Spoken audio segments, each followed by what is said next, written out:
Welcome to this week's teaching on the laws of leadership. If you are watching me for the first time, if you missed last week's video, I made a promise that I intend to keep. That every week I will be here teaching on some of the principles contained in the book, The 21 Irrefutable Laws of Leadership. I am passionate about leadership. And my name is Etina. I am a certified coach, speaker, and trainer with the John Maxwell Company. And it is my pleasure being here with you every Monday, just sharing a few of the principles that are contained in that book. So if you missed last week, I encourage you to scroll down and watch that video. That is the first video that you will see, because that's the only other video that is on this platform. This is my second video on this platform. And I received a number of questions, and one of the questions was, what books do you recommend that we read? It's actually a difficult question for me to just answer straight away, because it really depends with the areas of your life that you really want to grow. Maybe what I'll do a short video that I'll post here explaining to you how I choose books that I read. But maybe just for a start, if you really want to focus on leadership, because at the moment we are looking at leadership, I recommend this book by John C. Maxwell, the one that we are currently looking at, The 21 Irrefutable Laws of Leadership. If you are passionate about leadership, if you want to improve your leadership, I would recommend that you grab this book. It's an easy to read book and very practical. The things that he recommends, they are not difficult. They are things that we can do right away, and there are quite a lot of examples in the book, a lot of stories to explain these principles, so anyone can actually understand the book. It's not complicated. So if your area is leadership, I really recommend that you start with this book. Look for the book on Amazon, or I will put a link to my website. That link can actually take you straight to the John Maxwell Company, and you can actually order that book from there. But if everything else fails and you still can't get the book, let me know. I might try to help you get a copy of that book. This week we are looking at law number 2 in the book, which is the law of influence. And the law of influence says the true measure of leadership is influence, nothing more, nothing less. The true measure of leadership is influence, nothing more and nothing less. I remember years back I joined this other organization, and as I was being inducted into the organization, the person who was doing the induction with me actually said to me, you know what, I looked at your resume, and there are quite a lot of things that you have done in the past, and I would really want you to be exposed to a number of departments in the company as part of your personal growth program. Then she said, but I have to talk with the GM to approve this program that I want you to do. So I was so excited, because it meant I was going to be exposed to all these other departments. And when I got home, I told my husband, because my husband was working for that same company, and I told him that, this is what they are planning on doing as part of my personal development. But the person that I was with said they have to seek the approval of the GM first before they implement that program. And my husband said something that I really found fascinating at that point in time. He said, if that person said that, then it means you are going through with that program. And I said, why is it that? And he said, it's because everyone around this place knows that that person calls the shot in this organization. Whatever they say goes. And to me, that was actually a law of influence at play. This person, they didn't have a very big post. They were just an ordinary employee, but they had this massive influence. So that is really influence. And in the book, they are quite, John talks about some of the misunderstandings or the myths or the misconception that surround the word leadership, or some things that people equate with leadership. And the first one is the management myth. This misunderstanding that management and leadership are one and the same thing.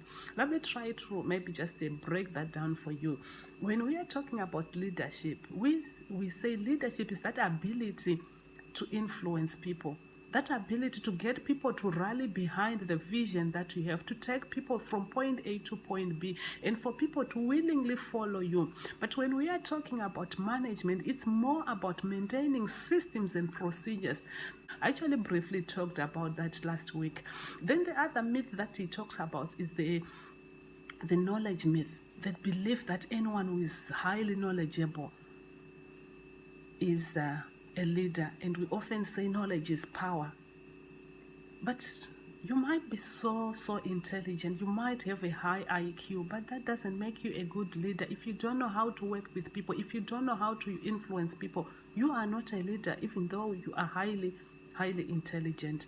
Then he also talked about the pioneer myth, the belief that anyone who is ahead is a leader.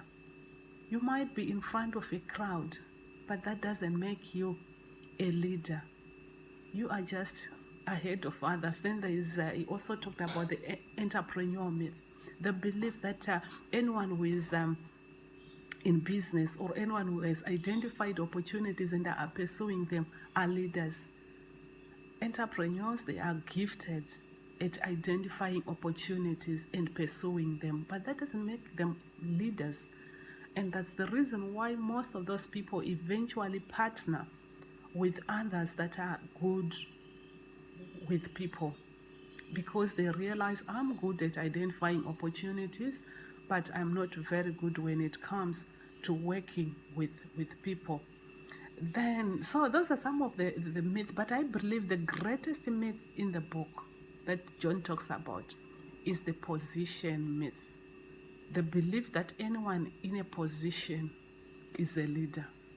You know, position doesn't make you a leader. A leader makes a position. What position does is they give us enough time to buy influence, or to get people to rally behind what we are doing. So you might have a position, you might have a very big office, you might have your personalized parking space, but all those things doesn't make us leaders. What makes us leaders is that ability to influence people, ability to get people to willingly rally behind whatever we are pursuing. And there are quite a number of factors that come into play when it comes to the ability to do that. Just think about it. Why is it some people, they just find leadership so easy, while others struggle for years to influence people? And John talks about some of those factors that comes into play when it comes to influencing people. And the first one is character. Who we are. Are we genuine? Are we authentic? We are. Because people want people who are genuine, people with a strong character, people who do what they say and say what they do. Then he also talked about relationships. When we are talking about leadership, we are talking about us working with other people.